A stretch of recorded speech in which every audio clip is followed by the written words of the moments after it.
What's going on, everybody? Welcome into Vikings Now by Chat Sports. My name is Patrick Siepman, and we have a loaded show for you guys today where apparently the Vikings Rams game could potentially be moved out of Los Angeles and played in a different venue. And then we also have a in-depth preview Vikings Rams. What do the Vikings need to do to capture a wild card and a playoff victory? But first off, we actually have some updates around J.J. McCarthy I want to share with you guys, where this is coming in from Darren Wolfson. He was talking on a podcast recently, and he said J.J. McCarthy is doing well and may be back by June minicamp. Now, this is huge news for the Vikings and huge news for JJ because he has been battling back from this torn meniscus, and we saw him on the sidelines during the Lions game. Also, the hair looked great, JJ. He had the flow growing, so he looks good there. But, this is huge. If he's able to get back for June minicamp, get those reps with the ones, get those reps with this whole Vikings team, because especially if Darnold isn't the guy that's back in at quarterback, getting JJ those high-quality reps early on in the offseason compared to, potentially being at like the third preseason game that we initially thought, I think this is massive news. I think this is great news for the Minnesota Vikings. But I want to ask you guys this. I ask this question a lot on our live shows, and I love the responses that you guys give me. So name a random Vikings player down below in the comments section. If I had to name one, I will go Sidney Rice, 2009 receiver, went over 1,300 yards that year with Brett Favre. But you guys let me know. Get weird with this one. I'm not talking the Adrian Petersons or the Randy Mosses or the Justin Jeffersons. Name a random Vikings player in the comments section. All right, so the update coming from Los Angeles. So I do also want to say, hopefully everybody in the Los Angeles area, thoughts and prayers go out to you guys. I mean, the situation over there with the fires is truly, truly just a terrible situation, and it looks like an apocalypse over there right now. So hopefully all of you guys in the Los Angeles area are doing well. But this was a report coming in from Adam Schefter saying, per the NFL, Phoenix would be the alternate venue for Monday night's Vikings-Rams matchup if wildfires in Los Angeles force a relocation of the game. And this was actually the statement the NFL put out there, saying the NFL's priority is the safety of Los Angeles community. We are grateful for the tireless efforts of the first responders. Our hearts are with Los Angeles and everyone affected by the fires. We continue to prepare to play the Vikings-Ram game as scheduled Monday night at SoFi Stadium, as well with all games. There is a contingency plan in the event of a change in location is needed. In this instance, the game would be played on Monday night at State Farm Stadium in Glendale, Arizona, if necessary. And, I already thought this had a chance to pretty much be a home game for the Minnesota Vikings in Los Angeles. We know other teams, fan bases travel very, very well to that stadium. I mean, the NFC Championship game, Niners, Rams from a couple years ago, it was a sea of red over there in LA. But I think, especially if this game gets moved to Arizona, this might be a 60-40 split in favor of Vikings fans. So I know all of us were disappointed about not winning the NFC North because we did not get a home playoff game. But with what's going on, there might be a lot of purple, no matter if the game is in Los Angeles or if the game does get moved to Arizona. But I want to get a thought out there. I was just thinking about the Lions game and just, listening to the panic from Vikings fans from losing that one. And, I just had this thought. What if the Vikings losing to the Lions in the fashion they did, getting blown out, the final score being 31-9, what if that is just a good thing for the Minnesota Vikings? What if this is what they needed to kind of reset themselves and just, be a better football team for the playoffs? So I got 4 reasons and 4 ways to view this Lions loss in a positive way. And number 1 for me, I'm going to go Sam Darnold got the yips out of him. Now, I said this on a previous show. You can either view this 2 different ways. If you want to take the optimistic view, you can just say Darnold had a big game stinker coming. He was clearly, not living up to the moment. And now moving forward, he will have that kind of already out of him. And now he's ready to rock and roll in the playoffs. Or you could take the negative view where you're just saying, oh, Darnold just not a big game quarterback. I'm going to take the optimistic view. I'm going to say Darnold got the yips out during that Lions game. So I think number 1, if you want to take a positive view of that loss, it's Sam Darnold might have gotten the jitters out heading into the playoffs. And, number 2 for me, I'm going to go this just refocuses the team.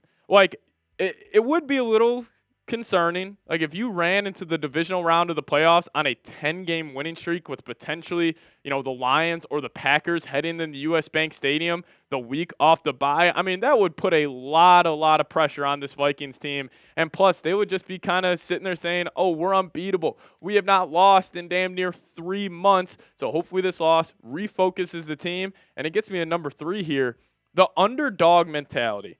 Now, I think the Vikings, heading into this Lions game, this was the first week of the season where all these big-time media heads, Colin Cowherd, Nick Wright, they're finally starting to buy in to this Vikings team. But now, heading into Monday, everybody's off the bandwagon. And I'm sure Kevin O'Connell will use that as kind of a rallying cry to spark some energy into this group, saying, hey, you guys just went 14-3, and nobody believes in you. You guys are 14-3, and you're only a 1-point favorite in the wild card round. So hopefully that underdog mentality is back within this Vikings team.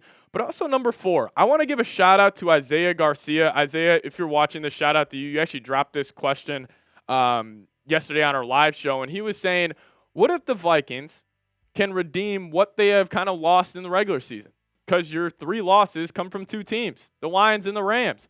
And what if you go redeem one of those losses? Wild card weekend. You beat the Rams on Monday night. Then you head into Detroit for the divisional round of the weekend. I love that positive view and that optimistic outlook on the Vikings heading to the playoffs, because I was already taking a negative view. I was saying, could you imagine the Vikings win 5 games, lose to the Lions and the Rams? They win 9 games and then lose to the Lions and the Rams. I mean, that would be a catastrophe on a way to end this season. So I got 4 positive ways to look at that Lions loss. But speaking about the game this Monday night, what is your confidence level in the Vikings beating the Rams? I want you guys to scale it for me and be honest with me. Scale it 1 to 10 down below in the comment section. I'll make this the pinned comment on today's video. So if you guys scroll down to the comments, it will be the first comment you guys see. Scale your confidence level in the Vikings beating the Rams this Monday night in SoFi, or if it obviously ends up being moved to Arizona. You guys let me know your thoughts down below.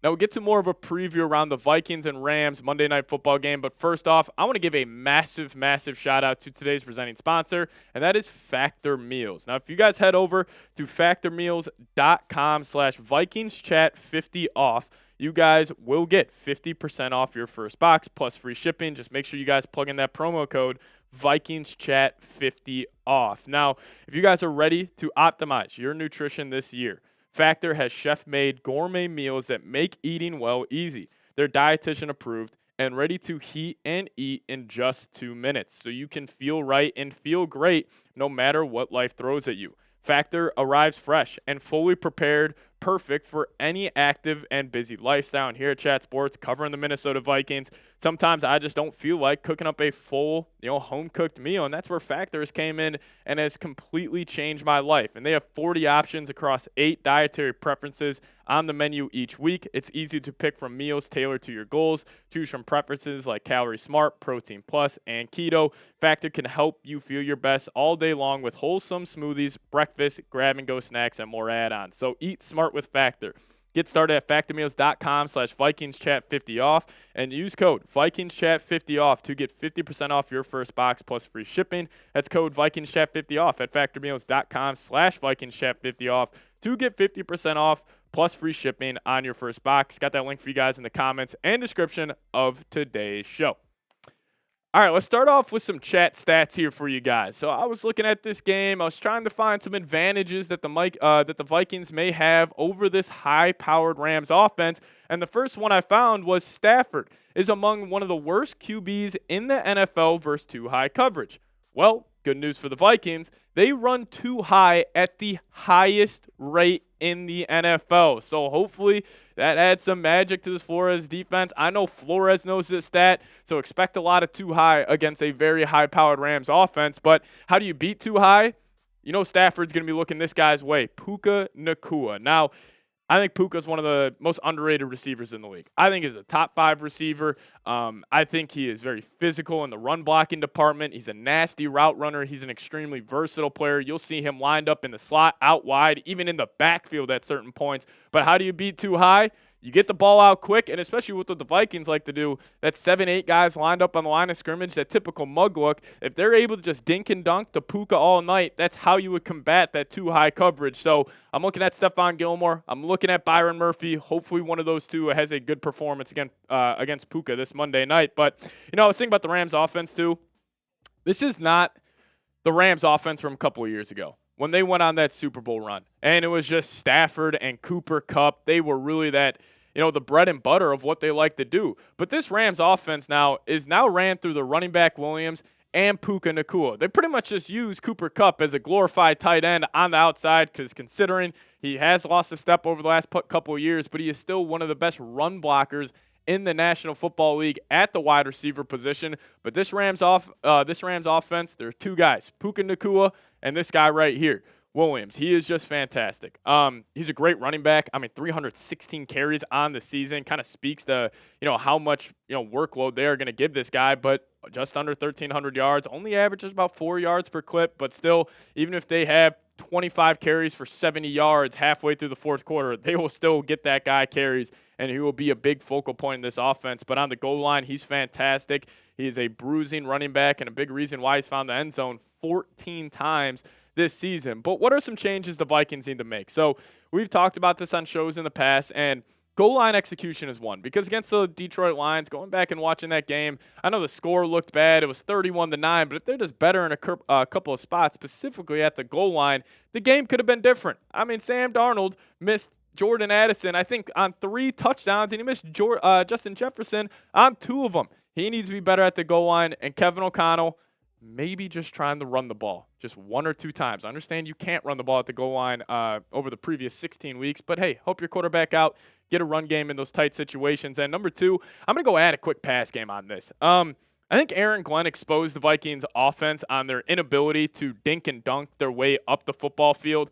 Them going 0 blitz on, I think it was 14 plays total Sunday night versus the Vikings. That was a season high. So adding a quick pass game, that's how you combat it. And plus, just get the ball in your playmakers' hands early on in the plays. If Justin Jefferson, have him run a 4-yard out. TJ Hockenson, Jordan Addison, Aaron Jones, where's the screen game? Just do other things to get Sam Darnold in rhythm. And another way you could do that is just having more commitment to the run. Aaron Jones, this guy is too talented of a football player to not get the football more.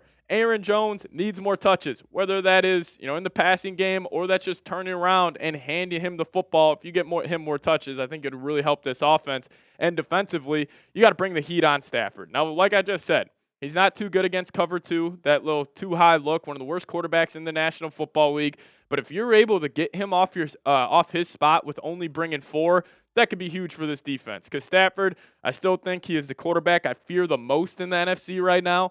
But again, he's a little older. He can't move as well as he once did. So if you're able to get home with 4 and really kind of dial into that cover 2 look there, it could be a successful day for Flores and company. But number 5, I went with get Hawk more touches. Kind of speaking to making this game easier on Sam Darnold. Well, you can do that with your safety net. You can do that with a tight end who is supposed to be top 5 in the league. The man's almost making $20 million a year. He needs to be better. And also, Hawk, you didn't help Darnold out whatsoever on Sunday night. He hit a couple of 50-50 balls that went to the defender's way. So hopefully, Hawk, he changes that. He's able to just be a little bit better this Monday night. But we'll close today's show with this. Predict the score for me. I said I got the Vikes winning 27-24. But you guys let me know. Predict the score of the Vikings-Rams game. Let's hear your predictions down below in the comment section. Now, if you guys also want to give me a follow on Twitter, that's my handle right there, @PatSieps. If you guys give me a follow over there, I'll give you guys a follow right back. But thank you guys so much for watching today's show. See you guys next time. Skol Vikings.